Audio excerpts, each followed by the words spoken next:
if you broke the connection, you can always repair the connection. Yeah. Okay. So like that's actually the most important thing you can do because we're all gonna fuck up.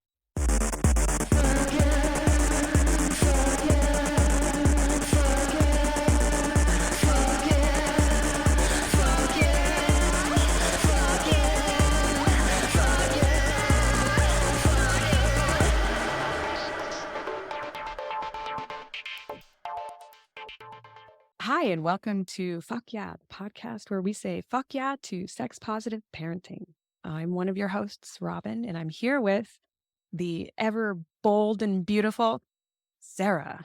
Hello. Do you have any fuck yeahs this week? Well, I think since we're talking parenting, maybe it's like a little bit of a pat on the back mixed with being really happy for Ruby, my daughter, because I wasn't really introduced to, sports and things that really helped me to build confidence.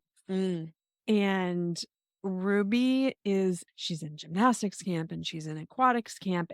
But mostly I think that I had some blocks around gendered sport, like gymnastics, ballet, things like that. And those have been the things that she's predominantly been really drawn to. And I Right. have to tell you, after having seen her now for a year in gymnastics, the amount of confidence that she has in her body and the strength that she's building is just, I'm like, wow, these skills are going to really serve her. And I'm so happy that she's having that experience of recognize. I mean, she's a little Taurus. She likes to chill at home and watch TV, right? But she also now has this knowledge and enthusiasm for moving her body and like learning these new things that her body can do. And it is so cool to watch. Amazing. And I'm also just proud of myself for getting over my own fucking blocks around it and like assuming that it's just kind of like a mean girl sport, because I am seeing what value it has for her. Yes. And so I'm so glad that my stuff didn't get in the way. Because it's so important. It's like I think coming from a generation where, we were pushed into certain activities because of the genitalia we were born with. And we really don't want to do that to our children. Yeah. But at the same time, we have to make sure that we don't stop them from doing it if that's what they choose. Yeah, you have to honor what they are drawn to and interested in. And it's nice to see her stick to something too, because there's so much value in she's learning that she's not always going to be great at something at the get-go. Yes. I didn't learn that when I was a kid. I was generally pretty smart. I did really well in school. It sort of came naturally. Right. I don't have a ton of those experiences from childhood where I really had to put a lot of effort into something and grow skills over time. And it's just really cool to watch her going through that. Good job, Sarah. Thanks. Good job, Ruby. Well, I'm really excited to talk with Kristen. She's an amazing, successful business person, really an industry leader in the adult toy industry. Yep. And she's been doing sex ed but it feels like it's been backburnered a little bit for her. Right. And this experience of becoming a parent is now like she's just developed all of these, like a whole new toolbox. Yeah. From trauma-informed parenting, training, becoming a certified sexuality educator. I'm really excited to see how all these things crystallize and take form as her career continues to grow and change. Yes. I am ready to learn because it's like so many things with parenting. I thought like, well, I'll just kind of like intuitively do what I'm supposed, and it'll all be natural and everything. And as a sex positive person and pleasure educator, having kids, I have always just thought like, oh, it'll just, it'll just come naturally. You'll ask a question, I'll answer it. And it's way harder. Of course, not that simple. Yeah. Or easy to do. So I'm ready for it. Let's get into it. Yeah. I'm excited for her perspective. Kristen, it's so great to have you here. so much fun to be here, especially, away from the kids, adult time. Right? This is like old times. I feel like it's a reunion. It's I nice. know. When would have been the last time that the three of us sat in a space together? Well, no, I think it was your birthday, probably, Sarah. Oh, okay. We were It together wasn't then. that long ago. It wasn't that We bad. hung Yeah. out socially, but we used to do this like a lot. On the Have- company dime. On the Yes, have company- meetings, have really great conversations. I was in particular, Kristen would always be like, all right, we're having a big meeting, so we're going to So this we're gonna bar. go have lunch. yeah. Oh, that was fun. We've had meetings in hot tubs. Yes. It's true. I miss those We can days. still meet in hot tubs. Vegas. Yeah. Yeah. The next one of these, we can do in a hot tub. Yes, Special please. edition. So, Kristen, are you ready for some rapid fire Yes. to warm you up? I hope I am. All right. What was the last podcast you listened to? The last podcast I listened to, it's kind of silly I love it. in a weird Please. way because not very me, but One Extraordinary Marriage, which is a really great marriage podcast, but it's really Christian. Oh, Yeah, but I really like the way interesting. they break down. It's like 20 minutes or 30 minutes. It's always on a particular subject about connection and obviously keeping your sex life alive. They do it from a very Christian, background. But I find it, even though I'm not Christian, I find it really rewarding. Oh, that's so nice. interesting. What does the Christian perspective give to? Because if they're still, are they sex positive and everything? Yeah. Or Super progressive Christians, I guess. And I started listening to it because my partner is Christian, and I've always been like, yeah. like organized religion is not my thing. But I really always appreciate her connection to spirituality. Right. And I think that the way that she was raised and her connection with her family is just really nice to see. And I think, religion has played a big role in that. So I thought, I should listen to like this Christian sex podcast on relationships just because maybe there'll be some insightful things for my own relationship. And they're really just big on that their like sex life is to start to decline and how they kind of brought it back and how they keep connection and handle, having kids and what we all do, handle life. Yeah. We all should be doing that though, of listening to different perspectives, Yes. because I think that the humanity that connects us all is getting lost Yeah. right now in a lot of the like how we're fed content, the content that we seek out, the different areas of the country that we live in and perhaps don't visit other places. So I love that. Yeah, that's really great. And I also feel like it's a great way to really see your partner because it's my initial Yeah. reaction is I'm just like, "Ooh," and but that's part of your partner's life that is so important to them. And even if it's not something fundamental to your life, it's so great to see their point of view from that way. Yeah, Good for definitely. you. I think that also there is just something like you were saying, Sarah. I think we all get in these bubbles, especially if you're a queer person, you tend to bubble yourself even more, bubble wrap yourself, I should say. And I find that it's really limiting at the end of the day. I find that I get really inspired by the things that are on the outside, things that I don't necessarily connect to in my daily life. And because then I'm just like listening to whatever the choir is preaching, preaching to the choir is what they say, right? So I actually avoid like the podcasts that are a lot like me, I really avoid them. That's so great. I love this bubble wrap term. I'm gonna really start spreading that. I love that in the way that you're like kind of protecting yourself with the bubble, but then you also kind of separate yourself with the bubble. Yeah, and all the little bubbles you create, I think, for different places in your life. Like now that I'm starting to get into like school life with my kid, that Right. kind of stuff. Like, I gotta create a new bubble for this one Right. because this will be a whole new thing. So Yeah. interesting. All right. What is the last picture on your phone? Okay, the only one I can remember right now is me taking a picture of my son's butt because he had, I love it. foot, hand, and mouth disease, and he had little blisters on his butt. So I took them to send there. So I think that might be my last one. Hand, foot, and butt disease. Yeah, mouth, but goes to the butt too. Yeah, but what is hand, foot, and mouth? Oh, your kid hasn't had it yet? No. Mine did a long time ago, and I don't actually remember what it is. It's rashy or what? Yeah, it's like blisters on the bottom of your feet and hands Right. and your mouth.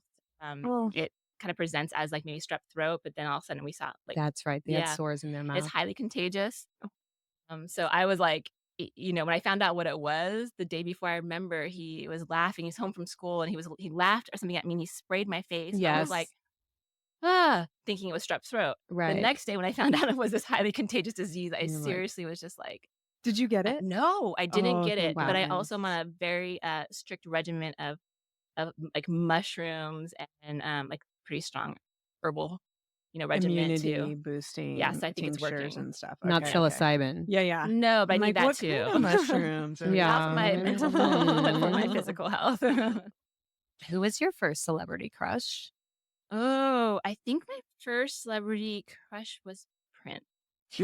Yeah. Oh. You Yeah. win. Yeah. You All right, which win. Prince? Prince from like Prince, Purple Rain Prince. Like I Oh, had a poster in my room, and I think I never knew if he was a boy or girl, and I didn't think I yes. ever wanted to Yeah. know, which really explains a lot of things in my Yes. life. Yeah. Oh, I I love it love that. so I wish So that obsessed was with my much. him. first celebrity Purple crush. And rain. just how he played with femininity. I always liked when I Yes. dated guys, I always liked my guys feminine, and I like my women masculine, so Yeah, he was same. perfect for that. Gender fuckery is Yeah. attractive. Yeah. What was your first mode of masturbation? Oh, water. I love it. Oh, Yeah, body that was just water. an accidental find, and, How old were you? I don't remember the age. It was young enough that I wanted to play, like, slip and slide in the bathtub, so I'm assuming, I don't know, 6, 7. It was just so instant because water pressure is so, Yes. quick to give you an orgasm. But I don't think I knew what it was, so I wanted to share it with all my friends. So I come Oh, so over. you were that I was the kid. Of person that's like, course. Yeah. "So what we're gonna do is we're gonna, like, put soap on the back of the bathtub that had a little bit of a slant, and you're gonna slide down, and then when you slide down, it'll feel really good." And so they slide down, and then the water would hit, Wait, the so the vulva. water's coming out of Yeah, so, like, a the bathtub, faucet. and then there's, like, this like, the back where you would normally lean back and relax in the Uh-huh. bathtub, but if you slide, you kinda slide and your butt kinda goes first, and it always, like, bounces to the end of where the water's coming. So it was like a play into a Oh. water. Like, I mean, if they made bathtubs big enough now, that could be a really fun, like, kinky activity, like, slip and Yes. slide for adults or something. Oh my But there's God. nothing like that This I is know my of. favorite question. It always is surprising. I thought, I mean, I didn't start masturbating until I was a teenager, and I thought most people did that. But so far, most people we've interviewed started as children, Yeah. as prepubescent. And it's so fascinating. And then it really makes, it's going to lead into our conversation. What the heck are our kids doing that are all elementary school age? Is Javi in elementary yet? He will be starting this year. He's 5. Yeah. So we are starting kindergarten, a year late. Nice segue, Mhm. Robin. I am so curious. I think you have a great sense of humor about parenting. And I think you have to because man, it is one roller coaster. Yeah. But I'm so curious what ideas you had about parenting or like what kind Mm. of parent you would be or what it would be like before you actually became a parent that now make you laugh. Oh, man. I think the thing that is I don't know, the biggest surprise for me is that you can't actually train yourself for it. I was Yeah. thinking about this a lot. I was like, and maybe it's close to being like a sex worker. Like, you can never be trained to go have sex with people that you don't Right. know. Like, you have to just do it and then figure it out. And you probably have to deal with a lot of emotions and what comes up for you and having to give yourself in that way. And I just was like, that feels like maybe the closest profession to what it feels like to be a parent, maybe, where you're like, Mm. I went through so much Or like an training. improv comedian or something. Yeah, I went through a lot of training, classes and stuff for foster care, and continue to do trainings and continue to take parenting classes.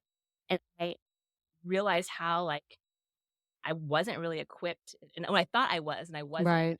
And I think that that's the thing that maybe people tell you, like, you never really know until you're a parent. So true, but even that statement didn't really settle with me. The idea of like, oh, parenting's the hardest job. And I'm like, sure it is. Yeah, And then now I'm like, no, for real. yeah, yeah, It's so hard because it's every capacity of your life it gets into, and it's just nonstop. It's like I thought I was gonna have like a kind of intuitive way of like flowing with my kids and all this stuff. And it's no, no. It yeah. doesn't work that way. And it's just nonstop. Like I used to think like, oh, you just have to have firm boundaries. And now I realize it's not just that they test your boundaries once or twice or even 20 times. It's that you find out what your boundaries are because they push and push and push, and then they'll come up and then they'll stop pushing in that particular way and they'll find a new way to Yeah, like get they're in on you. constantly evolving and changing. I mean, and that's the thing that actually like is a lifeline for me sometimes of like this is not going to, this is going to change, whatever Yeah. this phase is. And when it's a great phase, it's so sad when it Mm-hmm. changes, but it's also like sometimes I have to go, okay, right.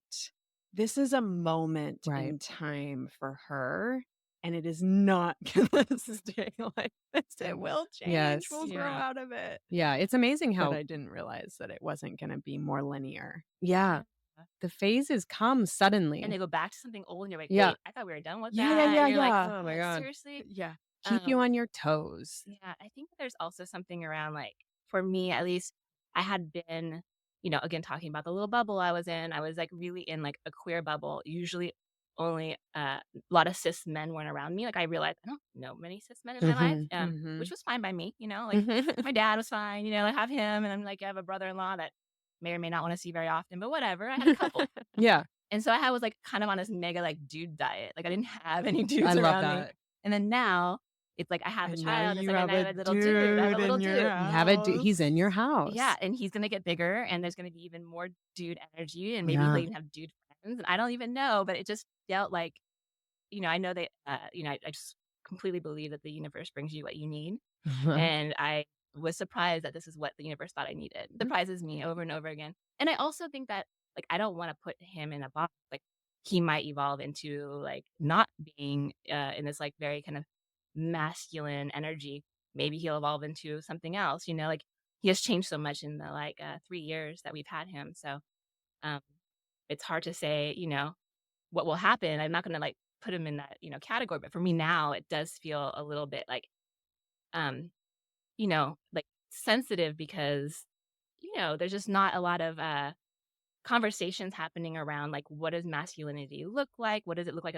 in child form? People get so triggered by like masculinity and our especially queer people. Mhm. So, I have a lot of like tension around like, oh, will my community think this or that? And at the end of the day, who fucking cares what people think about your child? My Right. job is with them. He will learn his like he'll be put in his place at some point if like somebody doesn't like something from him. The community and the world's job. It's not my job to like protect him from that or try to make him into something. I would love any stories that you have that you feel like are kind of emblematic of like what your son's relationship and like how he's developing a relationship with his body, because it's so foreign to me whenever I hear the stories about the boys. Oh, yeah, he's always like, "Butt," butthole, like, he's just obsessed with butts, Yeah. which is funny and hilarious, and he's very, like, lighthearted in a lot of ways. He doesn't hold on to things. It's not emotional conversations, so there's, like, an ease with that I do enjoy, and he's, like, rough and tumble, so that's also something I kind of enjoy. I take him out for a hike. I don't have to worry about him, Yeah, I he's just a be like, little "Come on." adventurer. Yeah, like, he's gonna be fine, but I think like, so an example of, something that's weird just happened recently is that he likes to make, cutouts of bodies and then, like, build bodies, like, and he'll Ooh. like, here's a body shape, and he'll put things on top of it. Hmm. So he did this Like at clothes or tentacles? usually penises and balls is Okay, usually or okay, butts, okay. like, he's And really he obsessed. found this activity on his own. Yeah, yeah. Oh, So is he amazing. drawing it or he's finding the pictures? He's drawing it and then cutting it and then layering, like, the body. So he made this, like, scarecrow at elementary school. Or not elementary, sorry, Preschool? preschool. And he, like, cut out, like, a penis and put it on there, and they kinda shamed him for it. One parent was like, Oh, like, yeah. "What's going on here?" And then Mm. we had a talking to by his teacher Oh boy. that, like, that's not Mhm. appropriate, and I was like, "In our family, it is appropriate. In our Mhm. family, body parts are fine to talk about. Will you not let him draw elbows and noses too?" Really ridiculous. Was he if he was a teenager, well, he's doing it for a laugh or something, that's different, but he is a child who's Right. exploring his body, Right. Yeah. and that's part of his body, and so when he says, "I'm gonna make a body," he's gonna put that part on his body, Right. and Yeah. why would I got really frustrated. I said, "Look," and I sat down with Javi and I said, "Your school has a boundary and a rule that they don't want this. In our house, you can do it. We Yeah, that's believe a it's great way to okay. handle it. In other places, they don't, and since it's their house and their rules, we have to Hmm. follow that. Yeah. But you in no way should feel bad about that." And it's just so, he has an Audi that maybe the little girls in his school don't, and so maybe they're not drawing things in the way that a boy would because it's just like dangling around all the time. It's just like part of like their Yeah. being in some I way. definitely think the outie versus innie, like dichotomy of the genitals creates a really different relationship that you have with them. And I think a lot Yeah. of people have shame around their vulvas because there isn't this like as overt of a, relationship that they have with it. And I mean, whatever, that could go really deep, but I'm going to jump around a little bit because I know we had a different direction we were going to go in our questions, but that really brings up for me this idea of like kind of fear-based parenting Mm. that we all do around sexuality and bodies, because that's a lot of what's been modeled for us. For me, as like a sex positive educator, I have fear kind of in the opposite direction, that me sharing with Ruby, like, these are the actual names of your genitals. Like, because I do vulva paper cuts. You all know this. I have them all around my house. She'll sometimes just be like, Mama, you really like vulvas. And I'm like, oh, if only you knew. And, she's just very comfortable with the concept of genitals. And it's never been shamed of like, she will touch herself sometimes in the bath, and it's very clearly like self soothing. And so, like, we're starting to have conversations around, like, okay, that's a thing that you're going to do in the privacy of your room or in your own space. Like, you have to have boundaries around it. But she's developing a certain level of comfort Mm. with genitals and her body. And I have this fear of like, she's going to go and start talking about, my mama loves vulvas, or, like, and Yeah. then also as like the lesbian parent, that's going to like cause other parents to be real side-eye or even concerned about what kinds of conversations we're having in our house, because most people are so closeted around it. So like, I have compassion for that fear-based strategy of like, just don't talk about it because we don't know how to. But also, like, there is this experience that I have as a parent where my fear is that she is going to get, perhaps ostracized, or that it's going to cause issues with other families because of our comfort around bodies and bodily autonomy and all these kinds of things. So, like, Yeah, I or don't. parents creating a trauma for her because she's gonna hear, like, the fact that, Right. like, in my child's school, like, that there was a communication that another parent had a reaction, like, that's something Right. he's He observing, and he's absorbed. Yep. absorbing it, Yeah. and so I think, yeah, it is a concern, and I think for me being a sex educator, I feel way more at home teaching, I don't know, 50 people about anal sex than I do talking to my child about basic sex stuff, because I think the thing that we need to really consider is, as with any parenting, things that come up for you is like when I did trauma training, they said wherever a child is triggering for you at whatever age and stage, that is most likely where you have trauma. Huh. And so you got to really explore that, be curious, like what has happened for you at that time. And, maybe like whining trigger you. So you need to like really explore, like, well, what's happening? Was your parents like really, was there Oh, something going on in your life at that time, and really explore that. So That's for so me, interesting. It's yeah. like, oh, that's really telling. I mean, actually, for me, like, I think in general, it's depending if I'm sleeping and not, and what my stress level is at work. But if I'm not getting good sleep and I'm having a lot of stress at work, I'm triggered just by general children. Like, I'm just annoyed, you know? 100%. yeah, that's interesting to think of it as like a barometer too, though, of like, Yeah. oh, are things like balanced right now for you if you're being reactionary to your kid? Yeah. Or just like, for me, I thought about that. I was like, oh, that makes so much sense. Like, hey, my mom was a working mom, single mom. She didn't have a lot of time. You could not be inconvenienced. Right. I could not Yes. inconvenience. I was never the Yeah. child that inconvenienced my Yes. parents. So I think Likewise. I expect that from my child. Yes. Yeah. Yes. Yeah. Same. Yeah. Hard. Same. Yeah. Yeah. And, like, that's a different era, obviously, yeah, it's like the '80s and stuff. Yeah. It's, like, different. Latchkey. Yeah.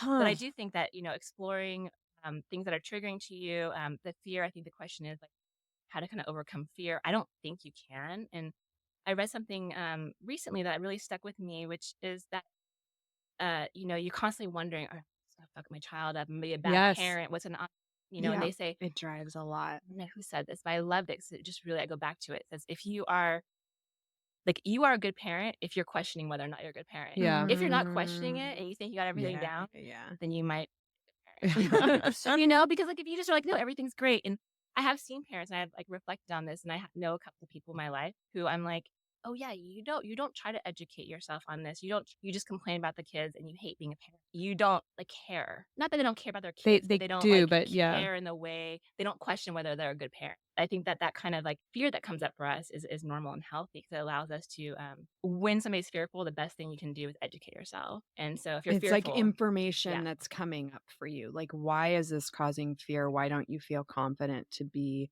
yeah. the like guide to your child in this particular area? One thing, I took a sexuality and parenting class recently called Beyond the Birds and the Bees with Pam Samuelson. And one thing that she shared that I thought was really helpful is that most of the lessons that we impart to our kids are actually through modeling Mm. more so than what we say to Yeah. them. Yeah. And that was it, it's simple. Like I was like, "Oh, that I should have thought of that." But it's so true, right? Like if you are the stressed out single mom, which I super relate to, and that was how I was raised too. And so it's hard for me that my kid does not have that same like instinct to kind of be quiet and just like handle it on her own. But it's like that stress modeling even is like a thing that then teaches her a lesson about kind of how to exist in the world. And if you have fear around a topic, like you don't have to know the right answer. You can say, "Oh, you know what?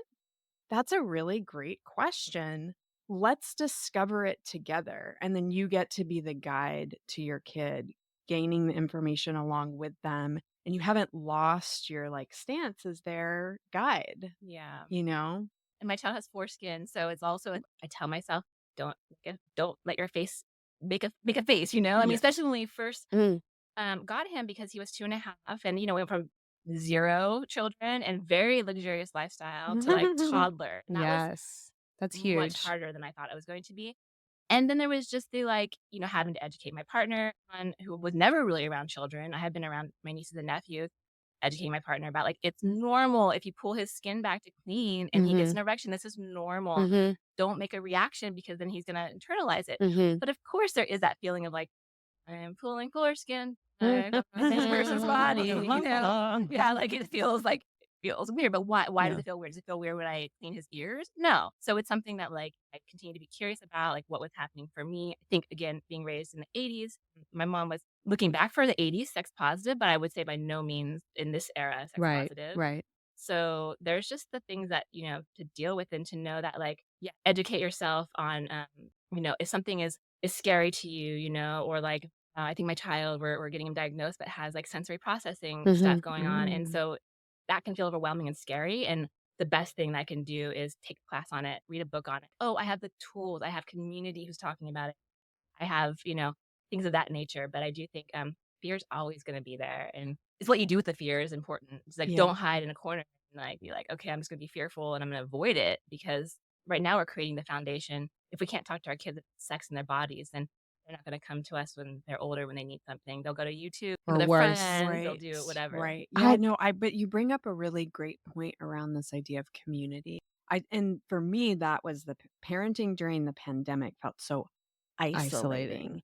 And then it was one of our parent friends who sent me the New York Times like the Mhm. parents who were calling in and just describing their and just listening to that I was like, "Oh, we're all alone, but in this together." And like Yeah. that is a piece that I think sometimes gets lost is you think that you're supposed to just have the answers or you're supposed to like Yeah. know how to do it. And it without community, it's a lot harder. And I can't believe how simple that answer is because for this particular issue of them touching each other, I never even looked it up online. And now I'm Mm. like, why? Especially as like the kind of person that's like, I think of myself as so sex forward and sex positive that I didn't even think to look up that other people are having this issue. Because of course it must be happening in so many people's homes with, siblings. And I'm like, why didn't I just look it up? I've like anecdotally talk to people about it, but And maybe people who don't have children are not like, even that's with weird. somebody that has 2 kids. Yeah. That's also another So layer. I'm like, "Damn, like, that's, like, these layers that we have to unravel of our own, prejudiced upbringings towards sexuality." Yeah. And I think I keep going back to this, and I think I should just, like, I don't have any tattoos, but I feel like if I were to get tattoos, I'd probably put this on my body. Just, like, stay curious. Don't hold attachment to it or don't put, I don't know, meaning to something, and we just continue to, like, look at and be curious about it, and I think, as we get older and as we're busy with lives, like, the idea to give ourselves, and I'm now starting to look at it as a self-care because I Yes. don't have a self-care practice, and when people Mm. say it, I'm like, "Oh, fuck off." Like, I don't Yeah. even know what that means Right. because I never was nothing nobody demonstrated self-care Of practices to course. me. So, like, when I try to, like, have self-care, I'm like, "Is this it? Am I doing it right?" I don't Yeah. know. So I really feel like my self-care is just allow myself to be curious without judgment, you I know? I love that. And I think with, children, it is, I think that I was really, I like to say privileged in the way that we had a whole team working with us for foster to adopt, and so, like, we have a therapist that we meet with weekly, like, we have Mhm. somebody we Yeah. can talk to. Yeah. We have, like, the "Is this normal?" Those kind of questions that come up. Is this child behavior? Is this trauma behavior? Is this, Right. what all those things. So I can't imagine delivering a child and being all alone in this world with, I mean, I really think every parent needs, the government should supply some, like, wraparound services for every parent to have Yes. successful families in our culture because I mean, and I'm lucky I have a mom who's a nurse and really into children, and I had a lot of people I can ask and talk to about things, and even that wasn't enough, you know? Yeah, and it's so difficult in that we don't have those resources. How much better would our culture be with that Yeah. kind of thing? I was wondering what like it so particularly with having boys, I feel like I thought I was gonna be further along with, having told them about sex by now or just, like, the fundamental basics of it, because 'cause they're 6 and 8 now. But I have not I mean, I answer their questions when it comes up, honestly, to their level, but we have not gotten into that one that you can enter another person's body. Um, and because they are so dicks and butts right Yeah. now, they're really into balls getting hit. That's like Oh, their that's thing. hilarious. They call it the tenders. "Oh, my tenders." Oh, that's a They great learned that one. from Kung Fu Panda. So, it's just like it's so much of that, and I'm like, "You guys aren't mature enough to know about it yet," because I feel like it just will be like a joke in a way that will not be cool, you Yeah. know? So I'm like, I don't know when like, do we just all decide when we feel like our kids are ready? I guess I have a question. Are you, like, do you feel that way because you're fearful that how what other people might think if they do something, or you just think that it's not in their best interest if you remove society around them? Hmm. You know, it might be a society fear because there are certain things that they do know about, like Mars won't leave me alone. So he knows about periods. Mhm. You know, he's like, "What is happening to you?" And I'm like, "It's cool. Don't worry." And so he knows about all these things. He's gotten infections in his foreskin before. He's very sensitive. And I'm like, "Hey, I get those infections too." And he always relates it. He's like, "Well, people with vulvas, they get the same thing that I get, and it's normal and blah blah So blah." And I'm like, cute. "That's right." So, he actually has handled that with maturity. They don't get weird about vulvas. It's all penis, balls, and butts. Yeah. Farts. Luca just learned how to fart on command, and it's Oh. ruining my life. I'm like, "No." So great. But it's great that, like, So, there's humor, you know? yeah, and maybe because maybe I don't know. When should I bring it up, or do we wait for them to Yeah, is it want to something that know? you wait for it organically to come up or I personally subscribe to, like, talking about it from the beginning, and I realized that I was behind all of a sudden. I think it was pandemic, we were in our little bubble, so Mhm. we were not really, like, forced with it, and, I also don't know how I haven't completely found my script yet for, how to describe, like, if he starts asking about his biological parents. Mhm. He's aware of it, and I bring it up, but he just is like, "Ah, cool," just, like, walks away. So I'm like, Mhm. I usually leave a sentence or 2, or, like, if he got really obsessed with his doctor who was pregnant, and so she had a big belly, and then he really was like, "I want when I get older, I'm gonna have a baby inside of me." I'm like, Mm. "I'm Oh, sorry, you can't Mhm. actually, do that." yeah. And he was like, "What do you mean?" I'm like, "You don't have the parts for it. You actually can't grow a baby." And he, like, freaked out. He cried. He just sobbed. "But Oh. I wanna have a baby." I'm like, "You can have Aw. a baby, you can't birth one," Yeah. and he was really upset about that. But, but then I realized, I was like, "Oh, shit," am I doing the parent the am I practicing the things I would preach? And so I actually got a book recently. I actually brought it with me Oh. just because it's What Makes a Ooh, yeah, we gave Baby. this to Yeah. Ruby. And I loved it Cory because Silverberg, so yeah, good. it's super inclusive, a book for Yep. every kind of family and every kind of kid.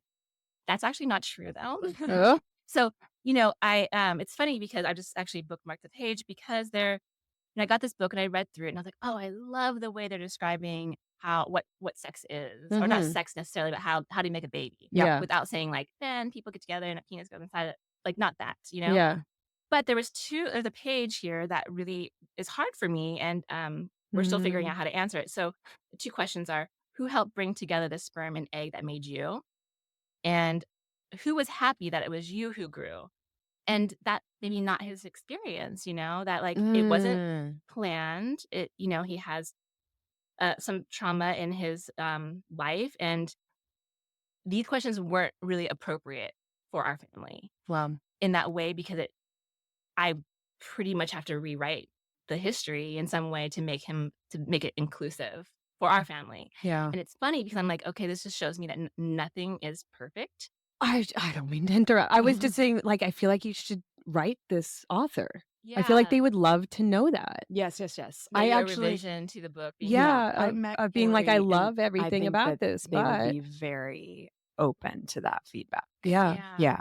And it's funny because I think I've come up with, like, the story, which is not true, but it was true that, like, my partner and I did wanna have a child. We knew we were gonna do Mm, it, so maybe energetically, it was us who were excited, but mm, was it necessarily, like, part of the natural story of things? No. Yeah. Yeah. And, so I feel a little, like, conflicted because especially for kids who are adopted through some kind of traumatic situation, yeah. and Mhm. this could be, you know, so many different kinds of kids. It doesn't have to be like a foster care situation. It could be a lot of other kids.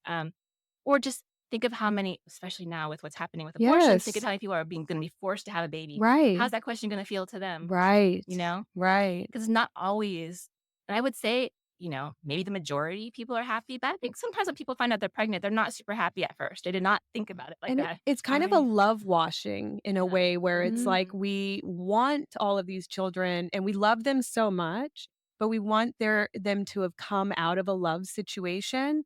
And sex is not always used for love, Mhm. and it's Yeah. not, or you may have been upset when you learned and now you love your child and everything, but it can be a super hard situation how conception happens. Oh my gosh. I mean, I love where we're branching out right now because I have just like so many thoughts spinning through my head. One being like informed practitioners. Like I went through, uh, I had a donor who was known, went through at-home insemination, and gave birth at a hospital. And so I had, as part of that process, and you went through this similar process, you went through education around birthing Mhm. and also like early newborn care.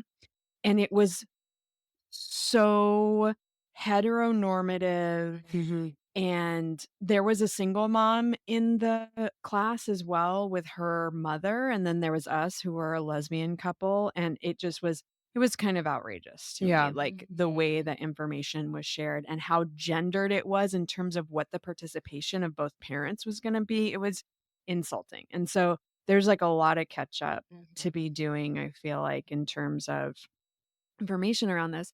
But the other thing that came up for me, and like, I really appreciate that you challenged me around this book because we waited, I think, what I felt like was too long to tell Ruby about her birth story. And we were so prepared. Like we like had all the books. This was one of them. And she loved this book because at the time she was really nerdy around. I mean, I don't know what educational program she was watching, but she really liked the idea of DNA and genes. Mm. And so her donor is known and is in her life, and she has a very close relationship with our donor's child. But they were 5 and 7 before we told them that, our donor was biologically her father. Mhm. Well, we didn't use the term father, Mhm. obviously. And so, like, we all the adults had all these conversations, and we're in separated marriages as well. So it was complicated. Like, getting the adults on the same page was Oh hard. boy.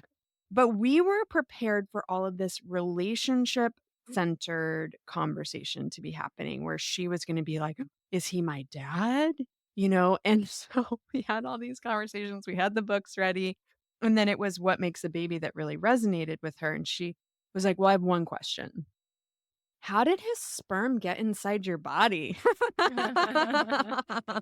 And it was Say just that very technical, and so, like, I broke it down for her, I explained how it happened, he came over to the yeah. house, he put his sperm in a cup, we took the cup, we put the sperm inside my body, and, like, I made sure to do all the right things in terms of, like, lifting up my legs so it could travel to my cervix, and from my cervix, it made it into, my uterus, and, she was like, "Cool."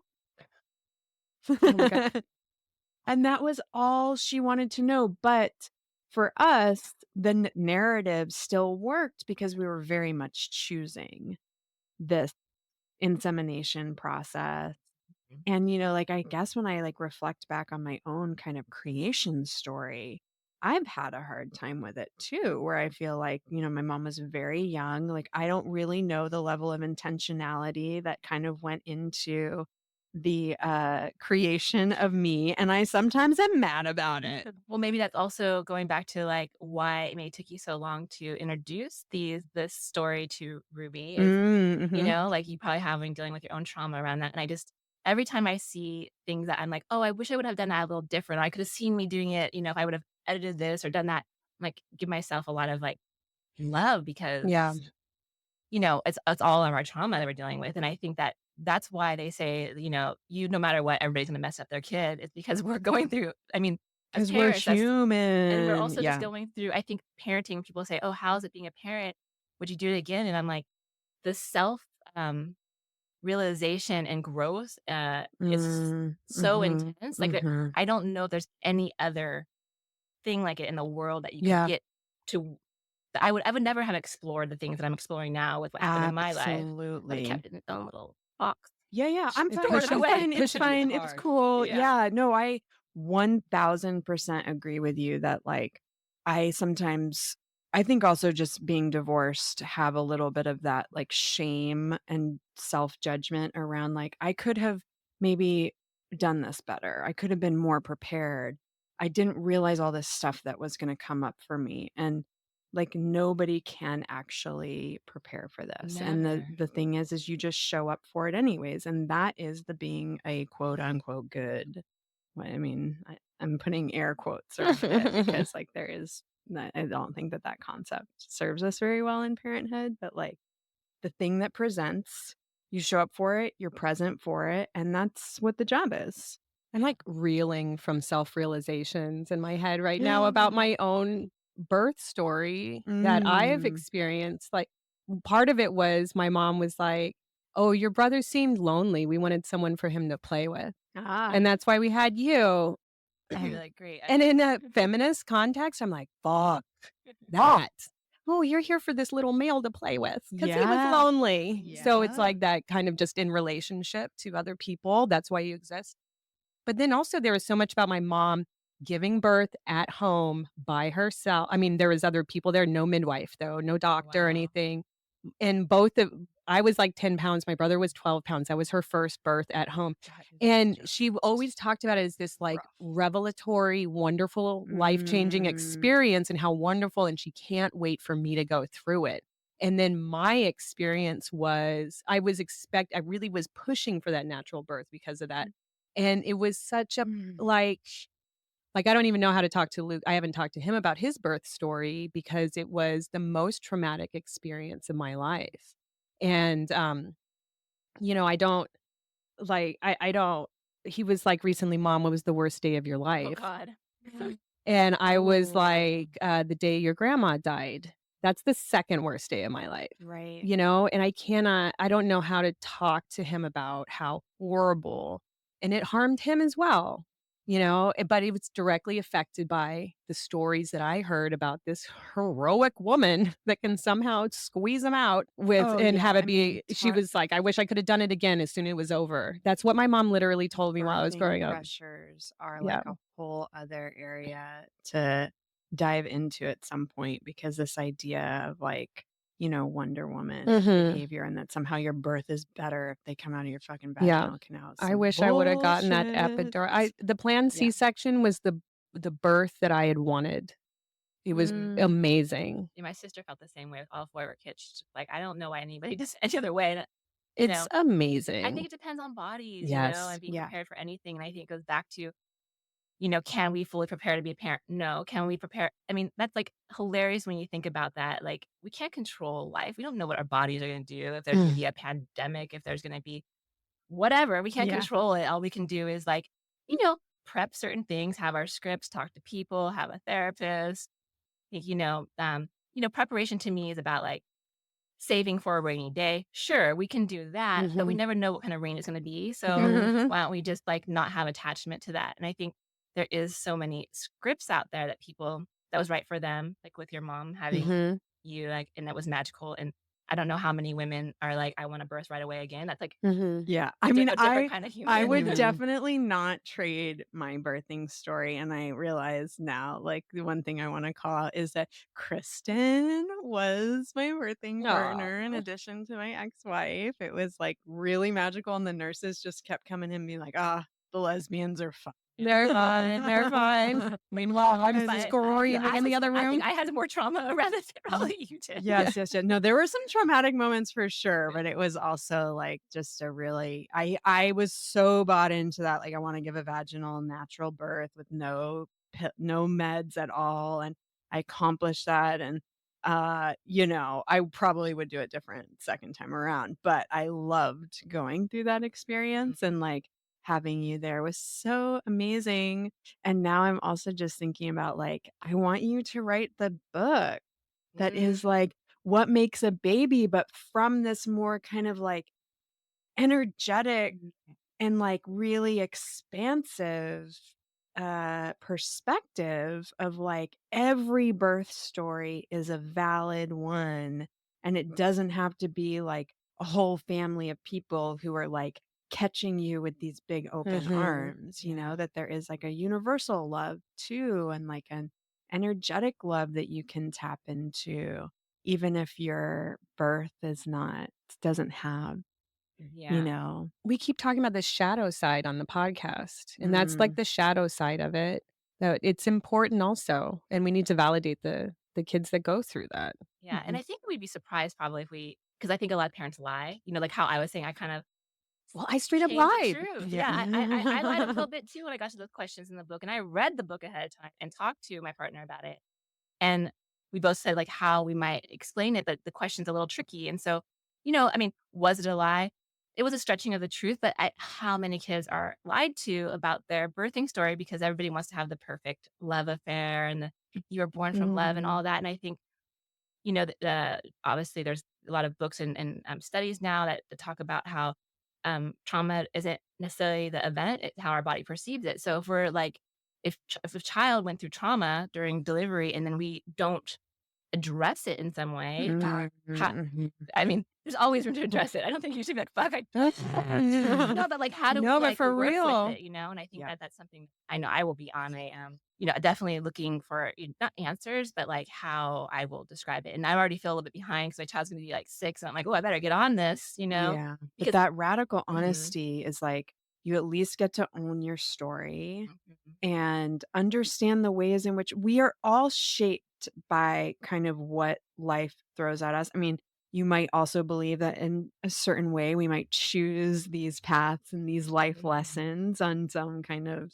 energetic level, but like to give someone the honor of like this is your story and I trust that you can own your own story yeah. is really like a kind of a powerful thing to do with your kids. I think, yeah, not trying to like put a no, judgment with the wrong word, but not trying to spin the story and being like, "This is the story." Like, you maybe, Robin, you could I'm like tell your losing child my mind right now. but then you could tell your child, like, my body, that was, like, the worst day because I was fearful Yeah. about this, and I think that, I have shame that that was a bad day for me. I mean, maybe it's just, like, do kids understand shame and stuff? I don't know, but if the story is being told over and over and over again, then I think it just becomes part of them, and it's not about, like, maybe later in life, he feels like, "Oh, this is where I get tension around. I have Yeah. fear around this thing, and maybe this is rude." I mean, we're gonna learn so much in the next 20 Oh. years Oh, around people. absolutely. Oh I my know. god. Well, and I have a lot of shame around my divorce, and it is something that causes my daughter pain, and that Mhm. she would talk. There was a period of time where she really talked about it a lot, and it was like, fuck, this is so hard. And I don't feel like this was modeled for me very well, of just instead of trying to fix the thing, just being like, Mm, I know that that's hard for you. And it was really activated for her for a long period of time. And like all things, it changed, and it's right now she's in a stage where it's neutralized. Like, Mm. it's just like she's like, "Yeah, I have 2 houses. A mm, lot of my friends don't have 2 houses."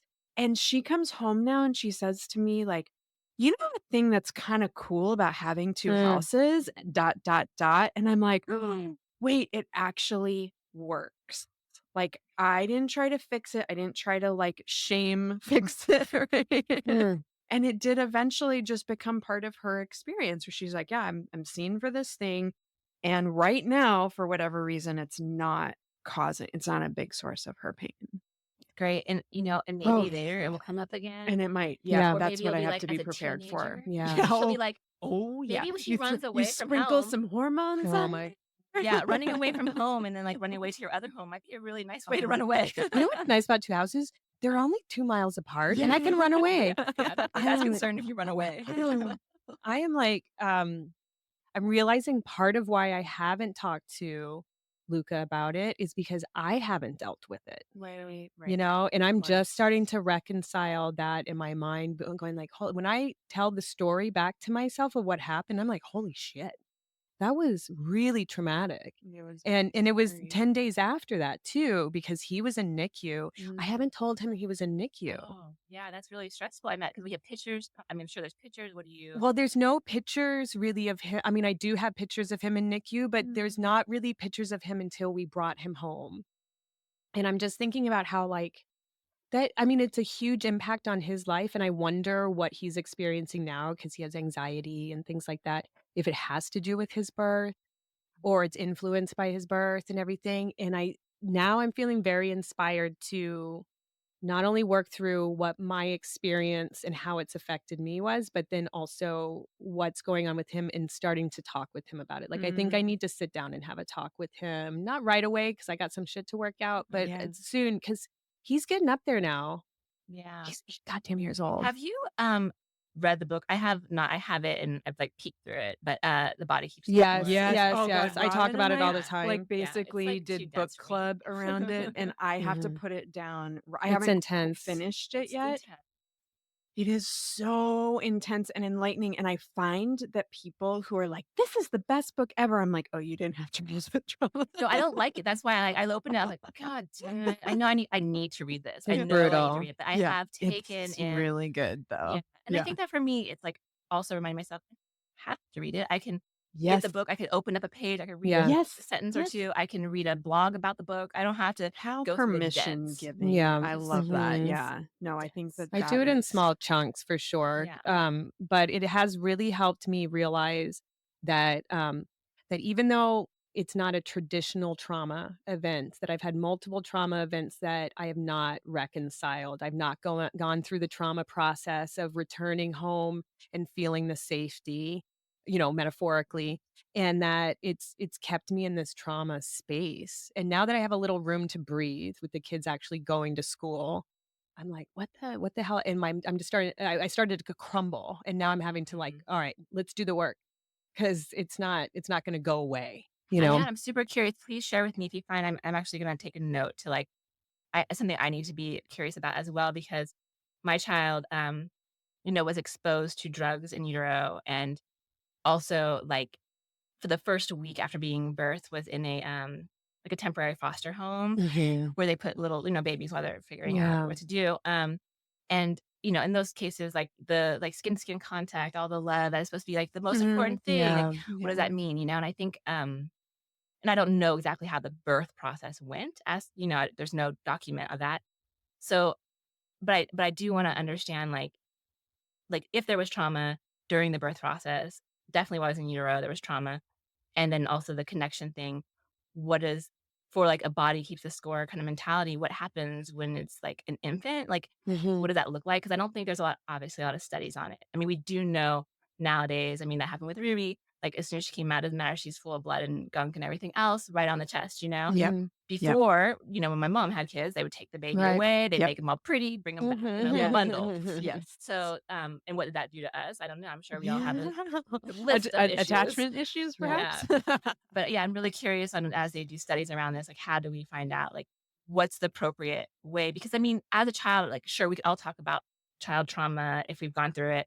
And we can say as an adult, like, oh, this happened when I was 5, or this in 10 years Mhm. old, I did this happen. But you can't really speak to that. You just know something's different maybe Yeah. inside of you. Yeah. Yeah, well, and I think you and I took a workshop together, and I'm really trying to remember the sexologist who was leading this. Maybe it was Lori Mint, Mhm. or oh, The no, one that about when they doesn't change sound right. diapers and the look on somebody's face when their Yes, diapers, that yeah. there are, things that happen pre-memory. So, like, a lot of our resources are like mental health resources and so forth, and dealing with trauma have to do a lot with like talk therapy. There's other somatic healing Right. practices, obviously, but the stuff that happens pre-memory is pretty hardwired in.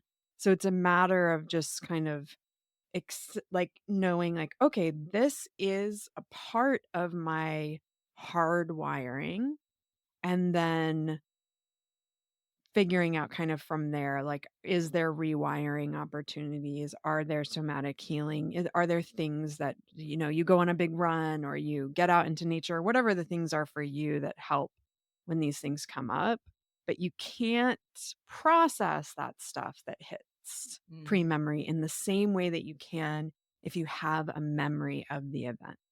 Because yeah. there's no language to that memory, and it's before our minds were where your memory is activated, Yeah, it doesn't live conscious in the brain, it memory, just lives so in the Yeah. it's body. deep body Yep. stuff. Oh my They said that, and that's the thing that stuck with me, I think, from that class, which was like, there is this I'm talking about like this cis hetero world of like men who feel like they can't change the diapers of their daughters, Mhm. which I think one of the reasons why I'm not with men anymore is probably that. Just, like I could not handle that kind of Yeah, behavior. But and how like if you are kind of like, oh, making a face that the child, yeah, absorbs that. And that was wild to me because I'm like, how many times, I mean, usually it's with poop, and I'm like, oh God, like, are you yeah. kidding me? Oh, like, and like when you think about it, like I see actually my son have a little bit of shamey is the wrong word, but like scared to say out loud he has to go poop. And I'm like, oh my God, Yeah. did that come from me? Meaning, oh Mhm. God, shit up the fucking back. I mean, it's saying Yeah, to yeah. him, but my face is Yeah, saying that's shit what up you're the back. saying, yeah, This is not what I want to deal with yeah. today, Mhm. you know? Or like you pooped your Uh-huh. pants and you're 5 years old. Like, what the fuck's going on with you? Yeah, When what I try to do is, put the smile on my face. I mean, come on, like that yeah, all is something you can feel. Like, yeah. Yes. Yeah, you yeah, know? yeah. Yep. And I struggle with the like when I'm frustrated with behavior or something that's going on with my child of being neutral. Like, I'm not a neutral It's person, hard. like very far from a neutral person. So, I like the best thing I've learned from my training is that you can always, if you broke the connection, you can always repair the connection. Yeah. So Okay. like that's actually the most important thing you can do. Because we're all gonna fuck up. I mean, it's just impossible to say we're not. So the like breaking the connection could be like me getting really angry that he like pooped his pants. Uh-huh. And then later me being like, wow, I got really angry. What I could have done was this, and I'll try harder next time. Yeah, Like an adult never, when I was a child, never, apologized to me. Not one time. never. Could you imagine if your parents No. grew up admitting to things that they have done wrong? Like what kind of different human beings we'd be? Yeah, It's wild Yeah, to me to well, think about and that. then think about pairing that with, like, actually then the next time doing it a different way, and right. now you're building, like, really deep Yeah. trust Mhm. with your child. I mean, the same is true, we're all adult children. Well, and I Let's think do it with each other too, but it yeah. helps them Yeah. understand the humanity it Yes. took me a long, long time, which I think is pretty normal to understand that my parents were just people. Mhm. And that's why you get so angry at them when you're a teenager. You're like, but you should know everything and do everything right and everything's wrong, you know? Phos. But yeah, admitting to mistakes is like a real human thing, you Yeah, know? and I think it depends on, like, did your like, my mom's whole thing and she is a really, really wonderful mother. She also is really strives for perfection. She just had her Mm. 70th, and it was all about, like, 70 and perfect, and in my head, I was like, "This is a horrible thing Literally to say." 70 and perfect? Yeah, still perfect or still aiming for perfection. I don't know, Oh, something yeah, like yeah. that. Oh my God. Because she just is really puts herself on this, like, she does not allow herself to fail. She does not like to, a lot of Oof. those things. And for me, I'm starting to realize, and just actually this last month, I was like, "Oh, damn, no, my mom can't admit when she's wrong. Yeah. She can't be Ooh. wrong. Right. She can't Too Ooh. ego yeah. impacting. Yeah, it's just too hard for her to admit." And I don't think that it's because she has an ego with somebody else, but I think it would just be too much of a failure inside. Yeah. So I think that Yeah. she tries to make a lot of excuses for why things have gone wrong, and a lot of those are valid excuses, Yeah. but it's still like, you don't have to say the excuse, you can just say, "Man, I could have done that differently." It's such a It doesn't have to boomer. be you did it, you could have done something different. I feel like it really affects boomers strongly, like Mm, getting raised by the greatest generation types, you know, where Mm. society views were so like the presentation that you gave going to the grocery store. It mm. was like got done up. Yeah, and, like, I remember as a kid, like, I had certain clothes I would have to wear and Right. certain ways to look and it's something that actually it's a conversation with my partner and I with our child because my partner is, an immigrant from South America, grew up in a very, like, a household that, her mother is Latina, her dad was an immigrant white, Mhm. so the parents never accepted her, for being dark skinned, and there was just certain rules, as you hear a lot of folks of color say, like, I think Wanda Sykes makes jokes about it, like, "Don't white people are looking, don't do that. White people are Oh looking, don't my do god. that."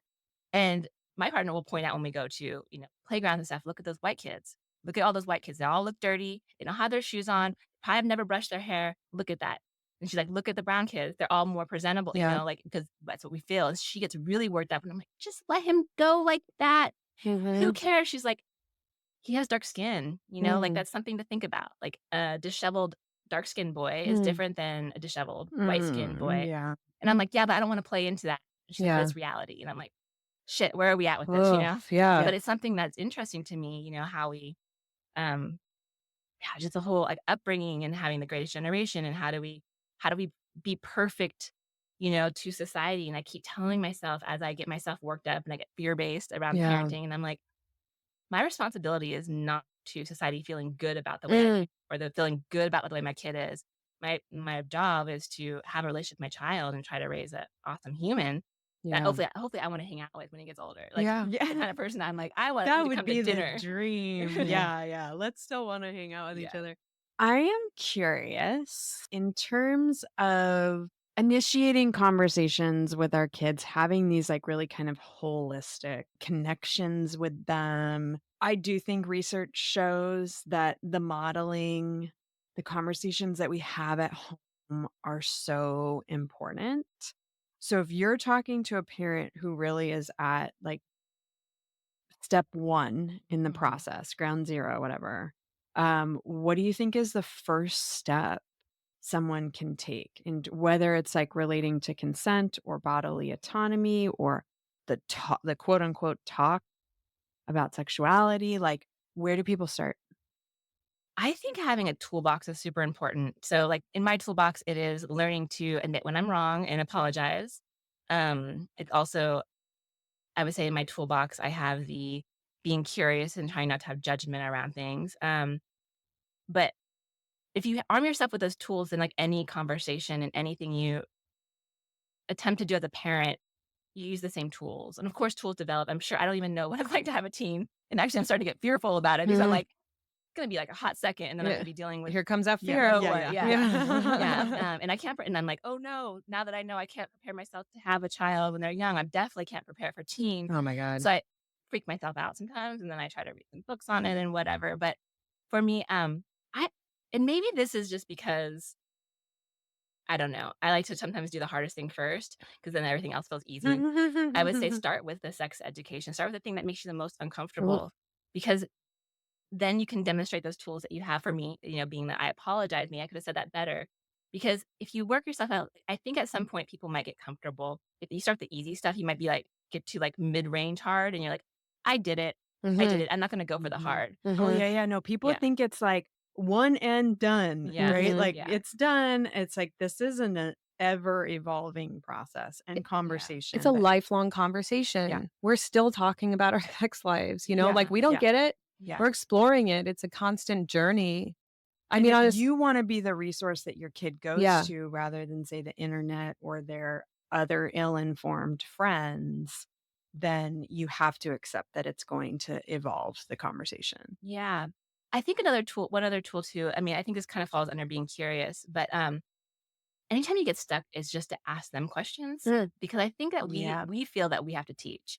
Yep. And I think that looking at it more as we are collaborating Mhm. on life things because obviously we're growing and um so if like the sex conversation comes up, like, well, what do you think sex is? Because then it gives mhm. you a baseline, like, what do I need to go from here? Yeah, If Right. they're like, yeah. I think sex is, I don't know, hitting my brother's balls, then they're gonna be Mhm. like, okay, we got some conversations to have. All It's right, definitely not let's get that. Yeah. into it. Let's I get Well, mean, into it. it could be a form of that, and this is why we don't do it with our Yeah. siblings. yeah, yeah. So yeah, I think it's but my biggest fear, I think, with sex education is that I know almost too much, and where does the age appropriateness come into Yeah, it? yeah, that's what I'm wondering. Yeah, and I feel that I'm almost leaning toward being too conservative, but I don't think is the answer. Yes. But, yeah, I'm trying to figure that out as well because, it's easy for me to and I did this with my nieces and my nephews, I think, because I was just like, "Oh, yeah, they should It's easier with other do that." people's Yeah. kids. Throw them in the deep I'm end. always like, Yeah. "Hey, Yeah. when they're ready, send them to me Mhm. so we can go over," especially like the pubescent girls that I know right now. I'm like, "Please come to me so I can tell you Yeah. so many things." But it's like with my own kids, I'm like, "Ooh." But no, that's so but the asking questions not only gives you it addresses your Yeah. concern, right, Yeah. about your boy's immaturity and, like, can they handle it? Mhm. But it gives you that baseline, but it's also, like, I feel like this is a principle that we've taught in, Yeah. like, adult, retail as well, is, like, ask lots of questions before you make recommendations and adopt their language. Mhm. Like, then you get on their level, like, "Oh, well, these are my thoughts about it," or "This is what I've heard about it." And then you get to adjust what you're gonna share based on, like, the language that they use, the understanding that they have, and I love that. And what if they came to you and like, I wanna know about sex, but what they really wanna know about was making out. And then all Right? of a sudden you're, like, Right. telling them, like, about all the kind of sex under Lube. and they're like, "Oh god, like, why Yeah. didn't you talk to me about it?" I just Yeah. wanna know Yes. how to put my tongue in somebody's mouth. Yeah. Right, But they right. think that's what sex is. Right. That's different. And I think, a metaphor that has stuck with me is, like, thinking about kids or all of us as popcorn, and no matter what, like, popcorn's all the same, we get it from the bag, but for some reason, it pops at different times. Right. And sometimes it doesn't pop at all, or Yeah. sometimes it doesn't pop and it gets kind of burnt, like, so where are we at in that phase and not having expectations, I think, around, like, Mm. when it's gonna pop, Popcorn. Yeah, yeah, yeah, that's great. And also, like, yeah, like, maybe somebody's really ready really early, that one popcorn, you're like, "Oh, is my popcorn gonna be ready soon?" Because like, that one popped out of the whole Right, bag. right, Yeah. right, right. Yeah. Yeah. I recently discovered a resource called safelyeverafter.org because they came and they did a body autonomy workshop with the kids at my daughter's school. Hmm. And like they have accompanying parent resources that go along with it. And actually, my daughter came home from going through this workshop just one night. I feel like we have the best talks in the car and in the bath. It's just like when Mm. she's powered down, Mhm. she then brings stuff up and she was like, Mhm. "Oh, mama, I learned that if I don't want an adult to touch my body that they shouldn't, and I decided I don't want the doctor touching me anymore when he gives me my exam." And I was like, "Oh, okay, let's." Because I didn't have an answer to that right away, right? And I Yeah. was like, "Okay, can we figure out how we might be able to work around that? Do you have any ideas?" And she was sort of thinking, and then her thinking gave me time to like digest the Mm. information. I was like, "Oh, okay. I have an idea. Because your doctor does have to do certain, like, check your whole body. Does it make you uncomfortable that they are looking at your bum and looking at your vulva? And she said, no, not really. And I was like, okay, well, we then could do an arrangement where I touch your body in order for the doctor to do the exam. Would that feel okay to you? And she's like, yeah, yeah, but I don't want to be there when you tell him. I was like, okay, Interesting. Yeah. okay, I will call Yeah. ahead of time before your next appointment. And it was really great. It like gave us time to sort of work it out together. And like my knee jerk reaction was like, well, that can't happen. I'm Thank you, sorry, suck doctor. it up, Yeah, Yeah. yeah, yeah, man. yeah, yeah, yeah, yeah, yeah. And I'll But give you like, a donut afterwards. yes, So but it was like Right. it was a great thing, and I was like, "Oh, where did that come from?" And then I got the information about this organization and looked it up, and so I'm curious if you have any resources that you really like for parents guiding them through this bumpy terrain.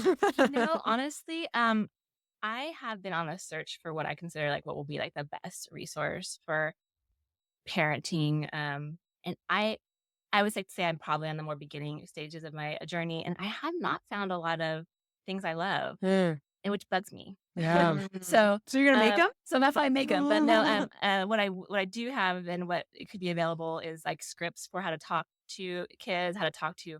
Where I find I struggle is what's your script for talking to other parents or teachers about the activity, like how Mm, you defend what you believe is the rights of your child, Mhm. or how you these people are also needing sex education. As a sex educator, right. it's like it's a missed opportunity for me to put up my wall and be like, "Oh, no, you don't get to do this to my child," instead of Mhm. being like, "Oh, that's interesting. Why do you think, like, for instance, the body Mm. part thing, why do you think this is abnormal?" Again, asking the Yeah. And then Yes. it questions. gives you time to put up your stuff Yeah, together. But but also knowing yeah, what their baseline is, yeah, because who knows where they're coming from. We all have such like a wildly different sex educations. yeah. I also want to say that I a bit struggle because I think the people I follow around parenting stuff are a little more counterculture that I'm Yeah. not sure if my like family would subscribe to.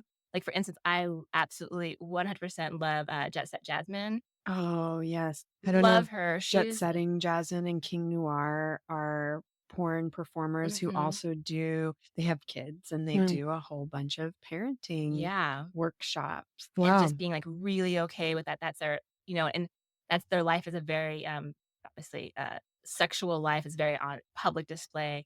She's also a therapist, Mhm. really amazing to follow, and I'm like, yes, I love that, and I'm gonna take some of this and, like, digest it for what my family looks like, because, Mhm. as I said before, my partner's Christian. Me going with, like, you know that kind of way of being with the children is probably not something that she feels comfortable. Right, Like, we have right, to right, right. meet, so we're Right. in the middle. Yeah. And nor do I think I would be, maybe as, sexually open with my children as I think that they seem to be and how they talk about sex. And I Mhm. don't think theirs is wrong by any means, but I like trying to follow the people, the outliners and being like, "Oh, you're way more out there, more advanced, whatever you wanna say, than I am, but I like that, I'm gonna take that for Yeah. myself." Mhm. So, as far as with the Christian couple, like, okay, like, I'm definitely not that, but I like this thing that you're, Yeah. doing, so I'm gonna Mm. take that, and it's all like a buffet of picking and choosing. So, I don't know, I think that I haven't gotten into, parenting podcasts as much because I think that I get really protective of my time, and I'm like, I'd Mhm. like to feel like I'm off like, time off of parenting sometimes, I don't really Oh, think yeah. about it, but I do feel like I follow people on social media, I try to, I'm in parenting groups, so I get a lot of that in, like, therapy and parenting groups. So I Mhm. think when I'm out of those groups, I'm like, "Okay, Yeah. let me You're putting in a listen about lot of work. let me You look do at a crypto lot more stuff work than instead." most people. Yeah, let's find out about crypto. Yeah, it can be all it's 100%. Also, my life being in sex, it Mhm. becomes a little like I don't wanna, like, live and breathe Right. constantly. I need some extra things that seem I don't know, like how to garden. Like, just Yeah. give me a podcast on Yeah, gardening. seriously.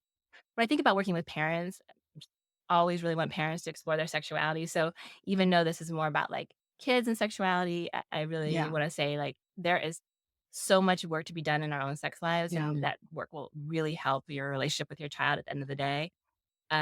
So continuing like following companies. I work for Fun Factory, who have really great blog and information. There's a lot of great sex educators out there.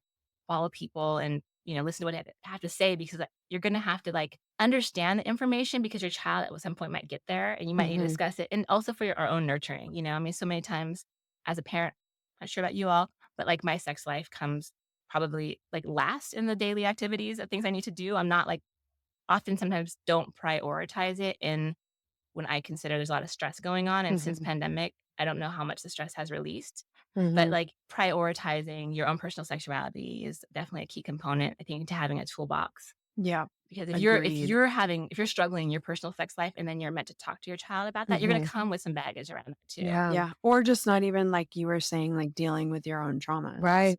Yeah. Like that is I think a great place to start.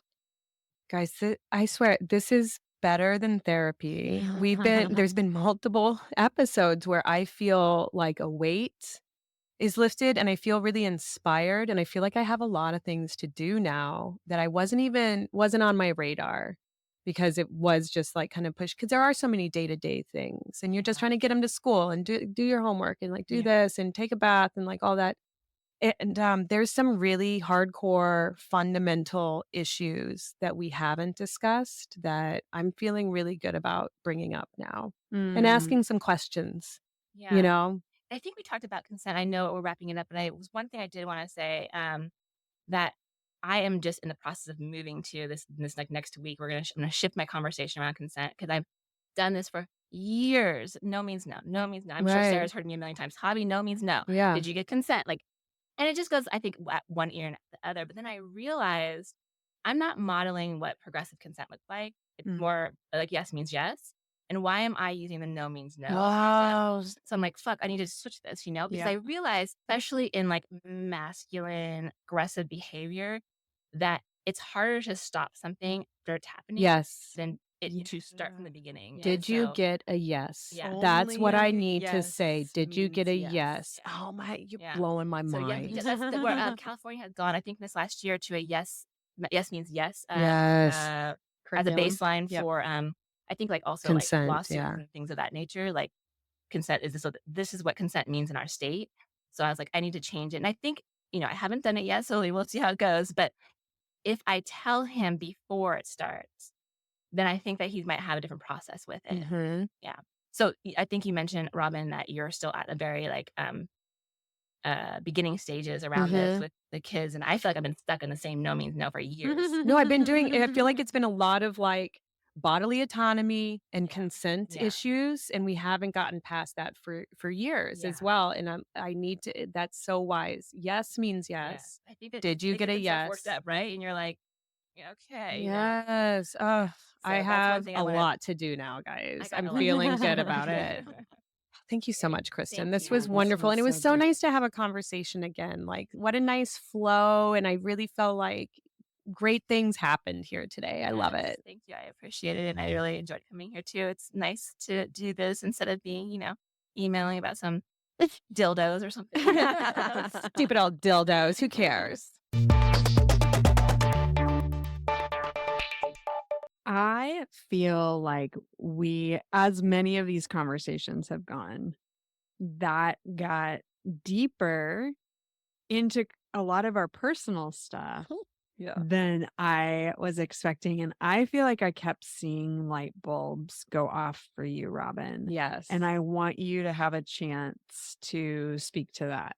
I mean, I should have given Kristen $200 because it felt like a real therapy for Yeah. me where I had a number of revelations. Probably the most profound being that the idea that your birth story, it isn't always for everyone going to be a positive experience. Mhm. And, talking about that book that's so inclusive, but, Mhm. some people aren't born out of love or some people are born through trauma. Mhm. And Mhm. for my firstborn's birth story, it was very, very traumatic for everyone involved. And that I haven't talked to him about it. Now I'm realizing how that does take certain people's stories and just push it aside as Mhm. not being a valid thing and really getting into shadow self territory. Right. And I don't want to have any more shadow parts. And so I really think that first off, I need to really Or maybe just not dealing with the shadow parts. Because exactly. I don't think that there's any way that we can erase our shadow, you know. If part of you's in the light, part of you's creating Yeah, a yeah, yeah. Of shadow, course, of course. right? Yeah, yeah. So yeah, that's true. The shadow needs to be cultivated as well, I guess. It's Yeah. like it needs to have its own space to be. And I don't want to ignore the things, even if I wished it hadn't happened that way. Yeah.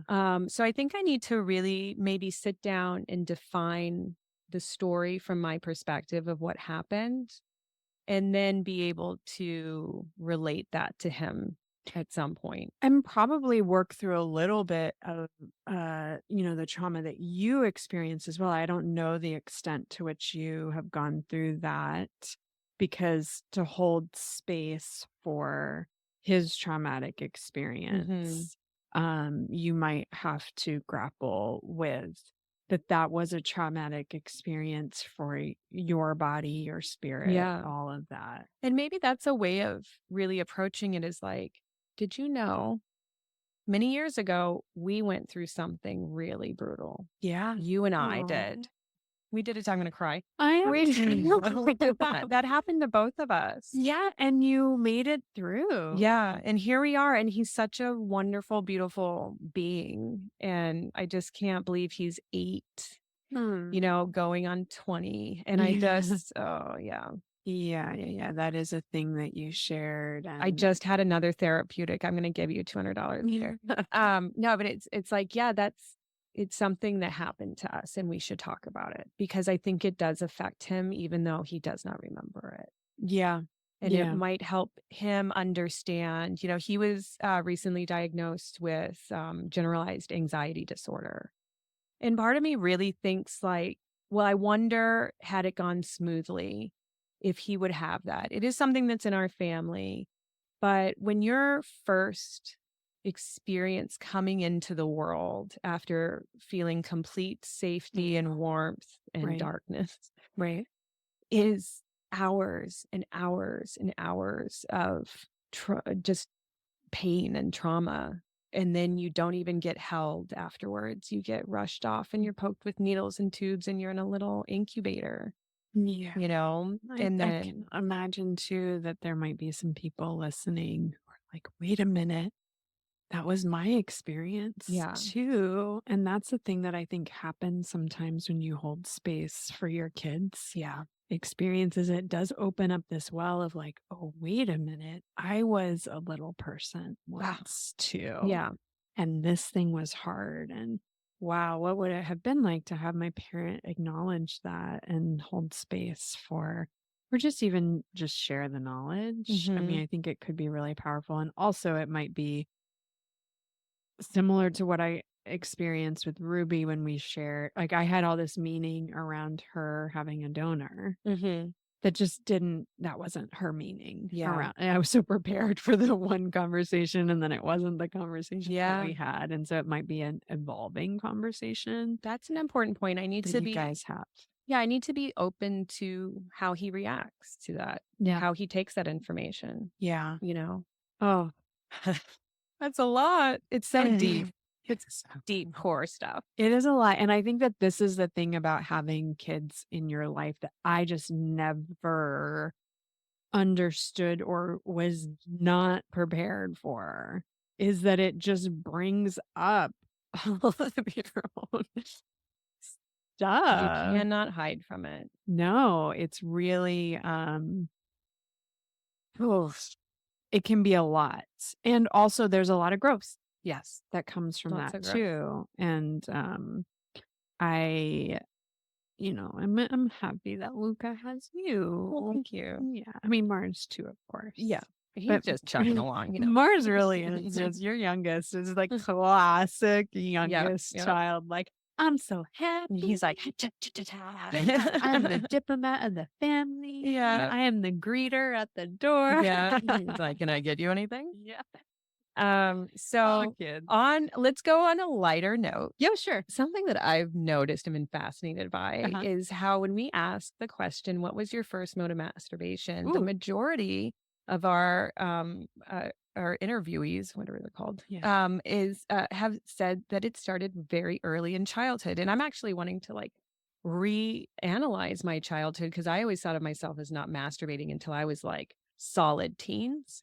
But I'm thinking everybody's talked about these kinds of almost non-masturbating, not overt masturbating, but I was rubbing up on this doll head, for example, Sarah, Yeah. and or whatever. And so I'm wondering it with our kids are at that age that most of the people that we've had on have said they started doing a certain things. And I'm wondering And if that you, they're naming it as masturbation, yes, even though it might have been something that wasn't particularly visible to their caregivers. Like, like the adults in their lives might have not had any inkling that these kinds of things were happening at 7, 8. I mean, I yeah, think someone even said 5. yes, So yeah, it is really interesting that they have these worlds.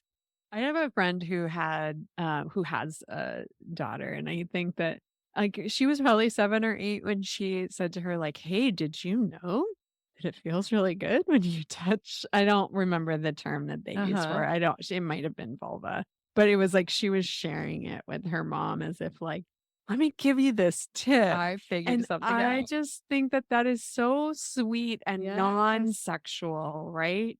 And to want to share the information. Yes, with her, You know, that's like all over her school. Oh my yeah.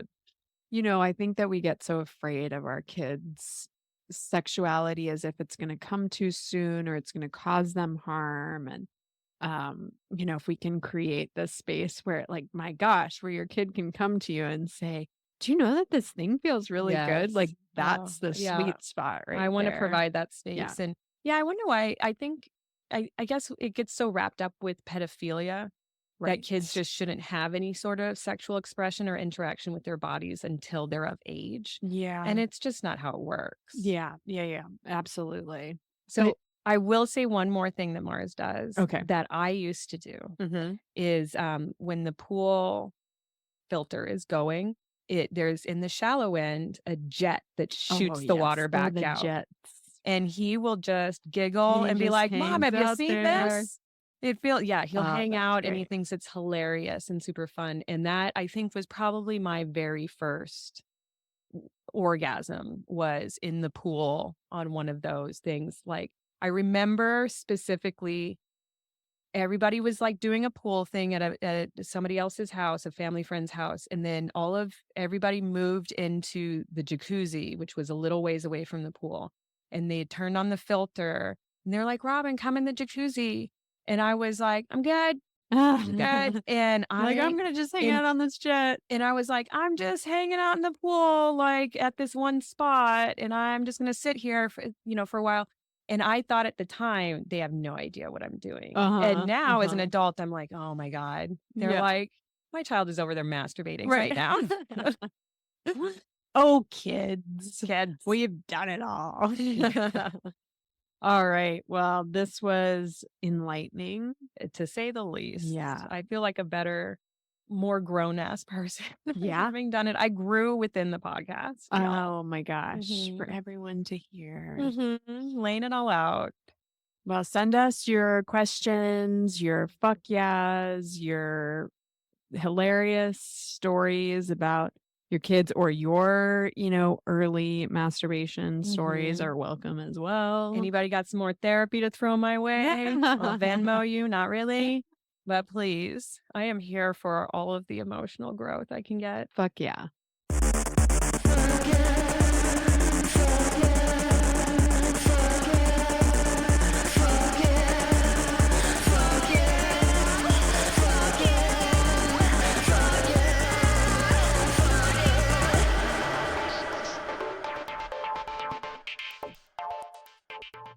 Knocking them out of the park. Fuck Yeah podcast is produced and hosted by me, Sarah Tom Chesson, and Robin Jennings. Theme music is produced and performed by She, Her, Sir. You can find out more about what we're up to at fuckyeahpod.com or reach out directly at fyeahpod@gmail.com. If you're enjoying the pod, give us a hand, rate, review, subscribe, wherever you listen, and make sure to share it with a few friends. Thanks so much for tuning in.